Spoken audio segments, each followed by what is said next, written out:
Hi అందరికీ. వాల్మీకి రాసిన రామాయణంలో కొంచెం ఒక భాగం తెలుసుకుందామా అండి. ఈరోజు నుంచి స్టార్ట్ చేద్దాము. మనము ఫస్ట్ స్టార్ట్ చేస్తున్నాం కాబట్టి మనకి ఏ ఆటంకాలు అడ్డు రాకూడదని.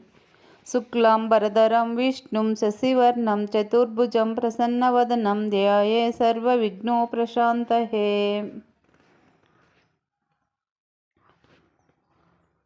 మనము ఎలా జీవించాలో రామాయణంలో నేర్పుతుంది. తండ్రి కొడుకుల బంధాలు ఎలా ఉండాలో రామాయణం తెలియజేస్తుంది.